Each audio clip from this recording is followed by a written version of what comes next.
এই দেখো বন্ধুরা, একদম কচুর নিচের অংশটুক দিয়ে আমি আজকে একটা রেসিপি বানাবো। এই দেখো কচুটাকে ছুলে নিব। এই দেখো বন্ধুরা, আমি এটাকে ভালোভাবে এখন গ্রেট করে নিব। এই দেখো বন্ধুরা, আমি ভালোভাবে এটা ধুয়ে নিয়েছি। এখানে লাগছে হচ্ছে আদা ভাঙ্গা চাউলের গুঁড়ো, বেসন, হলুদ গুঁড়ো, কালি জিরা, লবণ, লঙ্কা দিয়ে আমি ভালোভাবে মেখে নেব।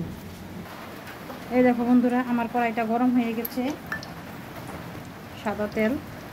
এখন এক এক করে আমি বড়াটা দিয়ে দিব।